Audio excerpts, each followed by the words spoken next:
Hello everybody, it's Dr. Bergina, and today we're going to school for just a little bit. So we want to come behind the curtain. You know, I don't want to be like the penguins in Madagascar where it's like you didn't see anything. I want you to see everything and know how the real magic works, right? And we're taking things all the way back to the days of the alchemists of the 1800s. So people thought that it was wizardry and sorcery, but it was actually science. Everything breaks down to science, okay? So all the wonderful transformation and magic that we have happen in the office, in our centers, it's science, right? So let's talk about that. So we're going to the History Channel for a little bit, and we're talking about Faraday. So you remember him, Michael Faraday. Well, actually in 1831, Michael Faraday discovered the concept of electromagnetic induction. And what does that mean? Well, Faraday's law, well, there's a portion of it that's not completely his. That little minus sign there is not his. It's a different person, but this global portion is Faraday's law, right? So this is an electromotive force, AKA voltage. Just think voltage here for a moment.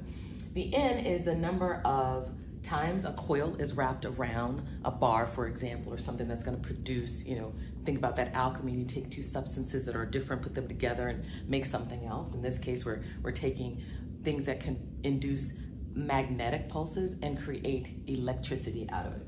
So if you're looking at this here, let's say this is a little bar of iron, for example. This N is the number of times you're wrapping an electric wire around that bar, okay? And then this right here is the change in magnetic flux, what we're trying to create.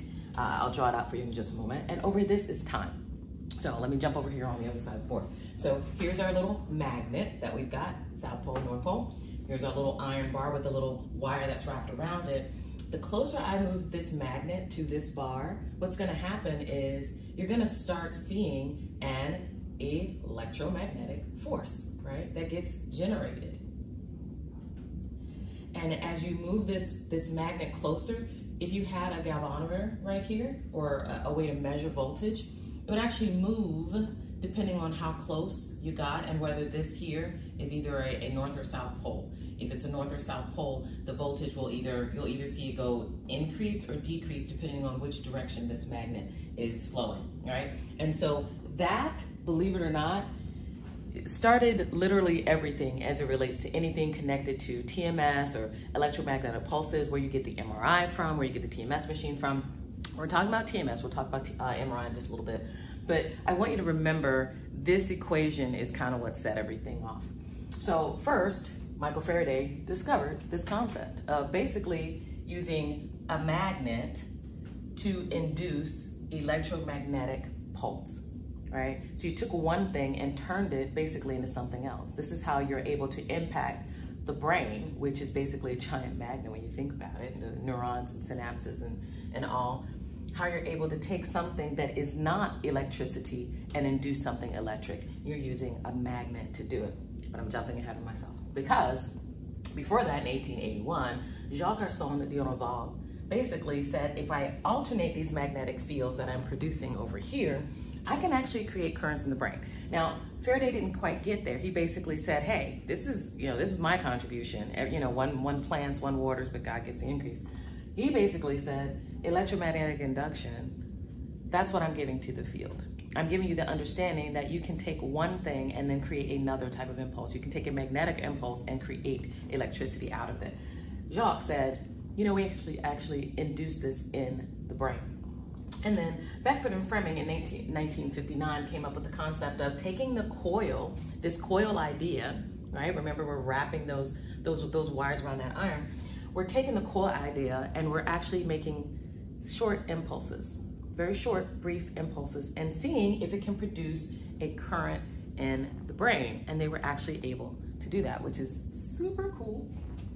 Then in 1985, Tony Barker, so excited, at the University of Sheffield actually created the first transcranial magnetic stimulation device. Say that like 3 times fast. So why is that important? Again, you had these folks up here that were saying we're trying to find ways to stimulate the brain, but that wasn't always a human brain, right? Oftentimes that might have been an animal brain, for example. And oftentimes that meant the animal may or may not have been alive or the animal may not have been able to continue living after the experiments. Well, obviously when you have people, You want people to live. You want people to do well. And so you had to have a group of folks come up with the concept of being able to create the stimulation through the skull. The skull is pretty thick. It's designed to protect your brain, and then penetrate beyond the skull into the deeper areas of the brain. So as you can imagine, we'll talk about this in one of the next series. As you can imagine, if you're trying to stimulate something deeper inside the brain, it's going to take a little bit more force, a little bit more power in order to do that. And so we'll talk a little bit more about the different types of TMS, the different types of coils and things in a moment, right? These coils that we talked about here, that's why this is important foundation. But he created the first one, and then a company called Neurostar, basically on the other side of the pond, not on the UK part, but the American part where I live, the United States. 2008, they got the first FDA approval to use TMS on this side based on all the research that came out in the 1990s, and we continued from there. 2008 was the first. Of course, you've had other companies, MaxStem, Brainsway, other companies that have basically said, no, we can do this as well, and have gotten different FDA indications. So there are all kinds of FDA indications for depression, for OCD, for smoking cessation, lots of different indications that you can use. Anxious depression, I believe, has one as well. So these are ways that we can use TMS in our clinical office, but it's all based on science. Thank you so much for joining me, and I hope you stay tuned for our next video.